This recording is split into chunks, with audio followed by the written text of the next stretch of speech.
Ravi de vous retrouver sur le plateau télé du SFR Café dans le cadre des Journées francophones de la radiologie 2023. Notre invité ce matin pour parler de l'utilisation de l'hypnose en radiologie, c'est le docteur Bruno Suarez. Bonjour. Bonjour. Vous êtes médecin radiologue libéral à Orsay. C'est un sujet atypique, l'hypnose en radiologie. Vous venez d'animer un atelier sur le sujet. Quelles sont les indications de l'hypnose dans un service de radiologie? Racontez-nous. Je vous remercie pour votre invitation. Effectivement, c'est un thème qui est peu couru dans les congrès de radiologie. L'idée, c'est qu'on fait un métier profondément humain avec des moyens technologiques tout à fait conséquents qui évoluent très vite. Et à partir du moment où on considère que le confort du patient doit être travaillé, l'accueil du patient doit être travaillé, il faut utiliser l'hypnose. C'est une méthode extrêmement intéressante, facile à apprendre. Les indications de l'hypnose, elles sont très bien connues maintenant. C'est vraiment toutes les situations de douleur aiguë, de douleur chronique ou de phobie qui peuvent intéresser les équipes de radiologie. Que ce soit les manipulateurs radio ou bien les radiologues. Donc l'idée d'utiliser cet outil-là de façon quotidienne dans une équipe de radiologie, c'est intéressant non seulement pour les patients, pour faire la prévention des phobies et prendre en charge des patients douloureux, mais c'est également tout à fait intéressant pour faire la prévention du burn-out des équipes soignantes, puisque la méthode qui est apprise, on peut l'utiliser également pour soi-même. Est-ce que c'est facile à apprendre l'hypnose? Est-ce que c'est facile à utiliser? Est-ce que ça va rallonger du temps d'examen aux radiologues? Alors c'est des bonnes questions qu'on me pose régulièrement. Alors la facilité d'apprentissage de l'hypnose pour des soignants, une équipe soignante, c'est extrêmement simple. Ça prend entre 24 et 3-4 jours, on va dire.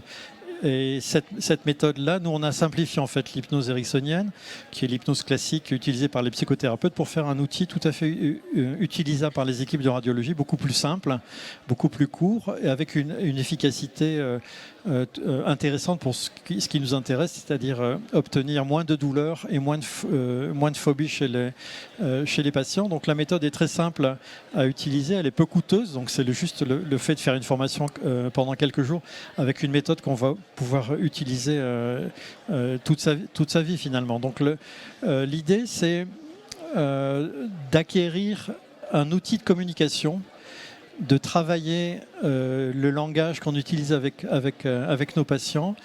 Les formations sont d'autant plus intéressantes qu'il n'y a pas beaucoup de blabla théorique et ce sont surtout des exercices collectifs ou des exercices 2 par 2 qui permettent d'apprendre au mieux cette méthode.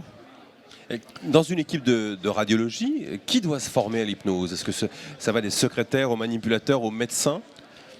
Alors ça aussi, c'est une question récurrente, importante.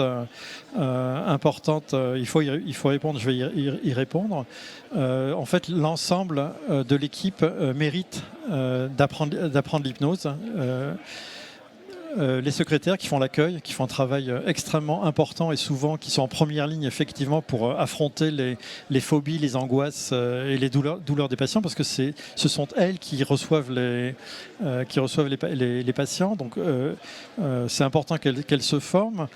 Les manipulateurs radio, c'est très important aussi, manipulateurs, manipulatrices, puisqu'elles sont en première ligne aussi pour faire les perfusions des patients, pour accueillir le patient, le faire déshabiller avant que l'examen ait lieu. Donc ce sont des personnes clés finalement dans la chaîne humaine qui s'occupe du patient en radiologie. Le radiologue, bien entendu, parce qu'il va pouvoir aussi donner des résultats quelquefois pas forcément agréable à entendre pour le patient, dans les meilleures conditions, grâce à cette maîtrise du langage qui permet finalement non seulement d'obtenir une satisfaction importante pour les patients, mais également pour l'équipe soignante. C'est-à-dire qu'à partir du moment où il y a une chaîne de langage particulière qui s'instaure dans une équipe, beaucoup de choses deviennent beaucoup plus simples, fluides. Il y a beaucoup de tensions qui disparaissent, que ce soit avec les patients, mais également au sein même de l'équipe. Est-ce que justement, pour finir, au sein de l'équipe de radiologie comme au sein des patients, est-ce qu'on est tous réceptifs à l'hypnose ou on peut être un petit peu réfractaire? Alors c'est une question fondamentale qu'on nous pose aussi souvent. En fait, l'hypnose ne doit être utilisée que dans des situations où on doit utiliser l'hypnose. C'est-à-dire quand on a affaire à un patient avec une phobie importante, quand on a affaire à une phobie des piqûres par exemple, une claustrophobie sévère, quand on a affaire à un patient agressif par exemple, on va pouvoir utiliser l'hypnose pour diminuer l'agressivité. L'idée c'est vraiment de maîtriser ce langage particulier pour avoir une fluidité de fonctionnement avec les patients et surtout faire en sorte de ne pas créer de phobie, parce que nous on est des grands spécialistes de la création des phobies.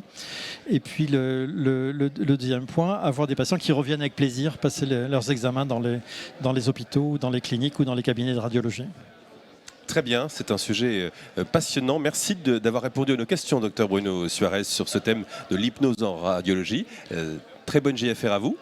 Avec plaisir, merci pour votre invitation. Et merci à vous toutes et à vous tous de nous avoir suivis depuis les Journées francophones de la radiologie 2023, organisées par la SFR. Merci de votre attention, à très bientôt.